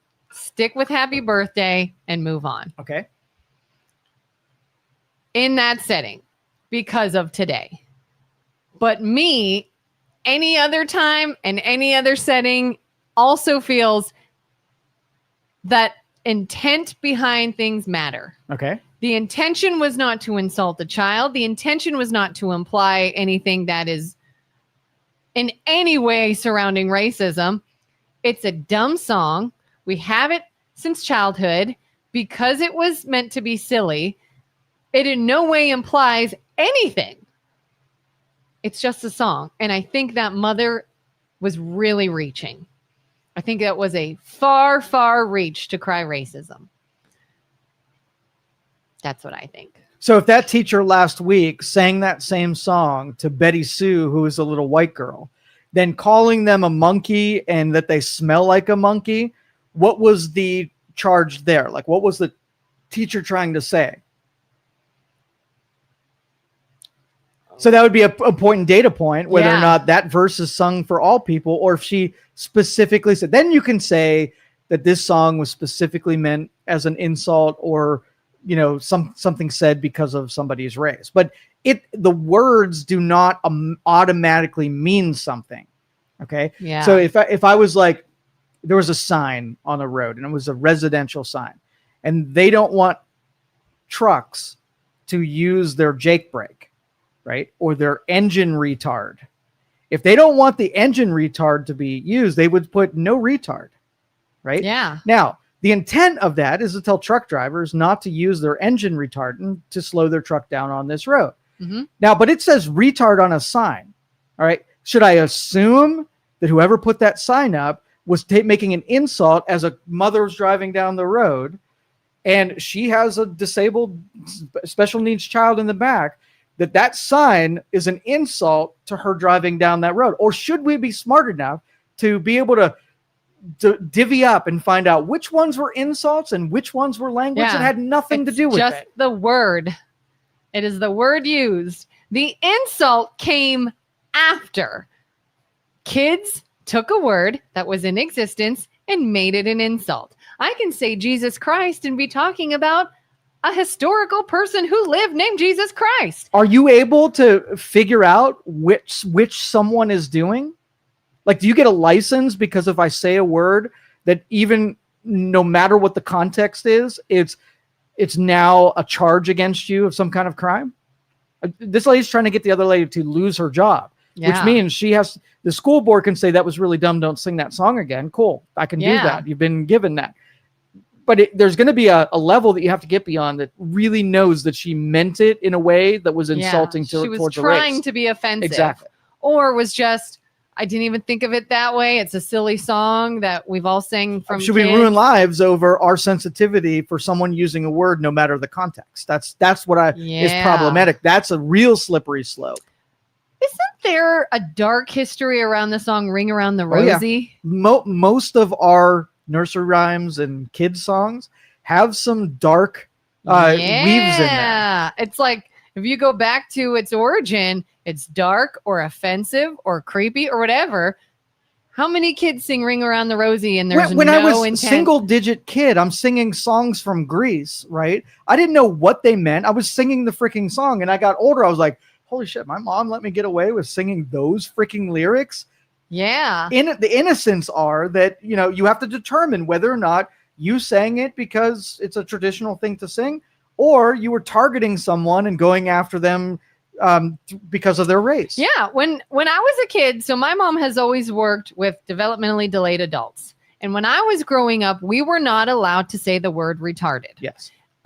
She taught us that it was offensive, that it's not the proper terminology anymore. Here is the proper terminology. Don't say that word. And if we said it in a derogatory way, like my brothers and I would call each other that word, we were really in trouble because we were meaning it to be derogatory. So as an adult now, I have this twinge. It's a twinge when I hear somebody use the word retarded, even when they are not meaning to be offensive. But there is a generation, especially older generations, that were taught that was the proper term. Now that it's no longer, now that we have different terminology, if I hear it, I can't really get mad at someone who used it in a way that they thought was correct. Now, could somebody come along and say, actually, the preferred terminology when discussing this matter is this? You can if you want to. And if they say F off, I'll use whatever word I want. Well, deal with that. And the way that I process this stuff is I don't like people telling me what to do. In fact, when someone tells me what to do, it makes me want to do it even more. Yeah. Right. Yeah. And also, if somebody gives me a better word for something and I don't even need the other one, and then somebody came along and said, hey, use XYZ word, and this one is actually better accepted and there's no cost to using it. It doesn't make anybody feel bad. And I incorporate it and I use it and I have no reason to go back to the other word. I'm cool with that because I don't care. I get hung up on stuff like that. Yeah. But I will, if you try to force me to, I will use that word in every freaking sentence that I want and can. Yeah. But if it's two considerate people, like I know that you and I are considerate with one another. If I said, hey, you telling me what day it is today, that really annoys me, and I wish you wouldn't do it anymore, then you can decide whether or not you do it anymore. Mm-hmm. And that buys you then you making an ask of me and saying, Joe, when you do this, it makes me, feel worse than it needs to. Would you try not to? And then we shake hands and we have an agreement that you'll try not to do your thing and I'll try not to do my thing. And we have an agreement. We negotiated agreement of what we're going to do and what we're not going to do, with both of us being able to make concessions. Yeah.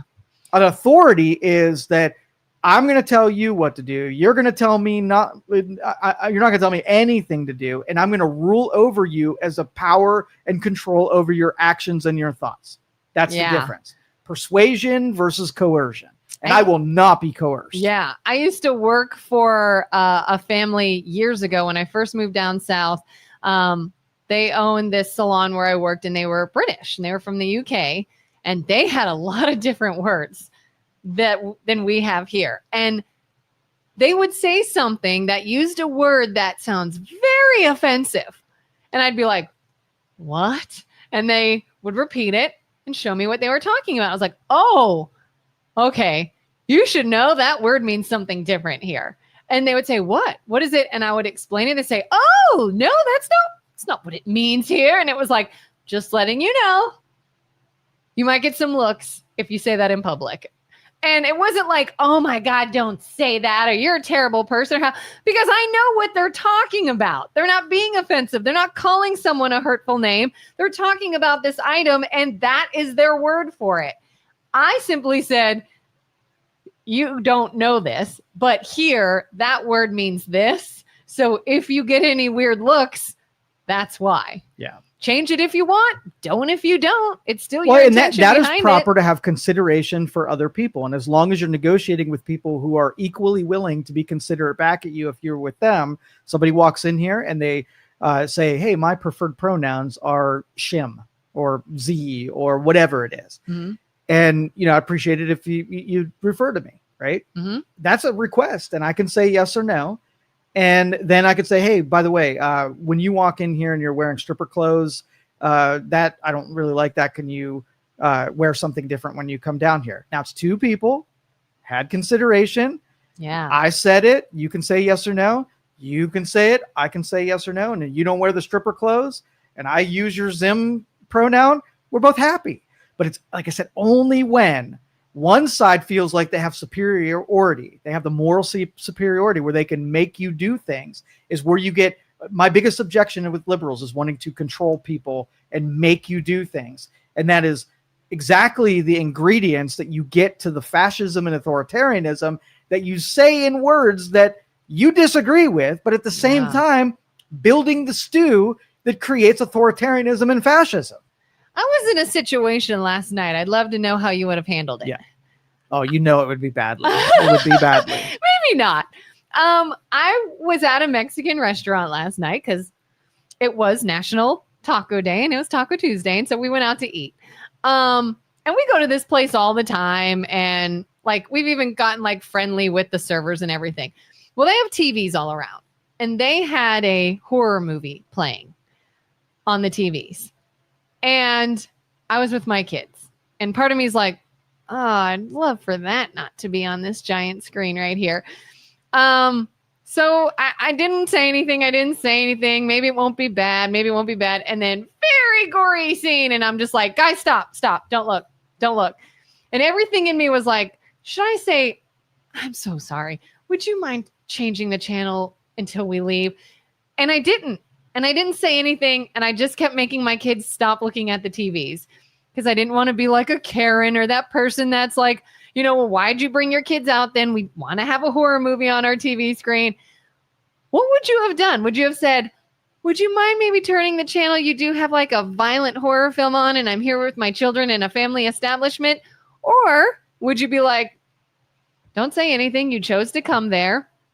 And I will say too, there's a bar side and a non-bar side. We didn't ask to be sat there, but they sat us on the bar side because I'm pretty sure the TVs on the other end are the same thing. What would you have done in that situation? I would have shared with whoever seated me and says, hey, can we either change the channel, reseat me somewhere else, or we'll just go somewhere else. And it wouldn't be like a a leverage thing. They don't, if they like the channel on there and everybody's enjoying it and they're just, I don't want it and I'm not going to be there, I'm willing to do all three on my end. I'll share with you what I'm willing to do.